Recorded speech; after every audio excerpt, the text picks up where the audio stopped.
Yes. Hi, I'm Wade. And I'm Claire. We're the Argonath Duo, and we're going to be talking about, the third part of the collaborative playing part, which has to do with actually performing.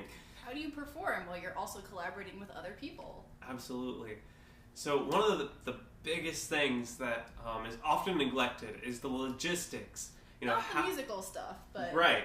So after you've done your preparation and your rehearsals, also taking time to figure out how are you going to walk out on stage and come off stage, the bowing situation, if you're bowing together or if there's going to be the gesture, all sorts of other options.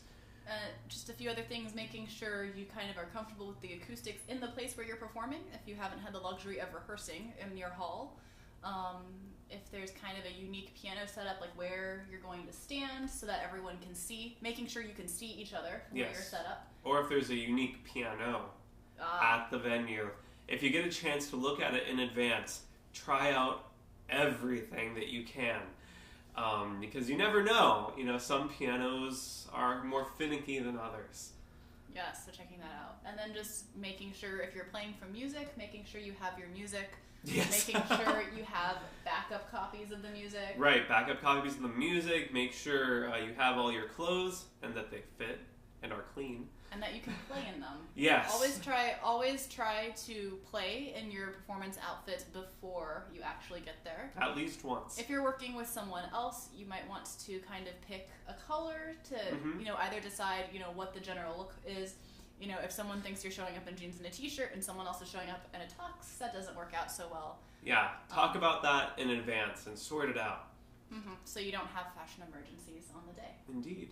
So that's the non-musical stuff, but the musical stuff when you're performing together, for me it's just really big making sure that you breathe together. Absolutely.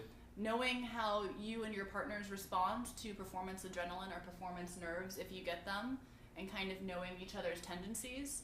Obviously you want to rehearse and plan so that you're going to play as well as possible, but for me, working with me, it's really useful to know that when I get a run of 16th notes, and if I get really nervous, I'm going to run with them. And I think that was actually one of the first things we talked about, is I told you, if I run with them, don't go with me, hold me back, and I'll realize I'm doing it, and I'll get back with you. Right. I will run myself off a cliff, and that's not good. That can be a big thing, because in some cases, live performance, anything can happen, and in some cases you might want to go with it up to a certain point, especially if there's something like a memory lapse or something like that, which has happened in other performances, and in which case you just need to be able to jump and be there with them. Whatever happens in the performance, you kind of have to go with it.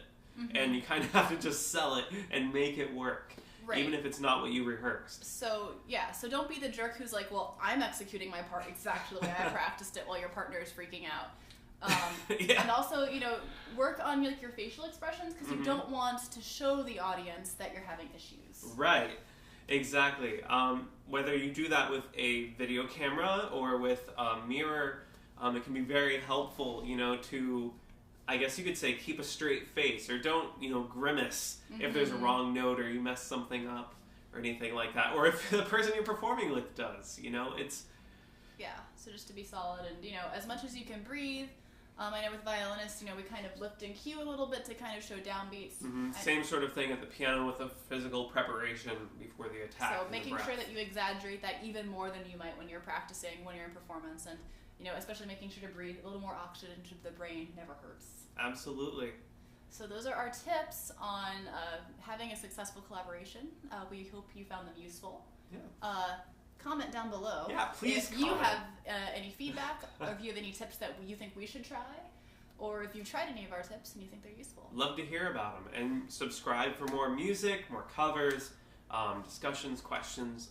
All sorts of stuff will be coming up in the future. And if there's stuff that you'd like to hear us talk about that we haven't, or play, let us know. We can't promise we'll do it, but we'll try. Absolutely. All right. So thanks for watching. Thanks.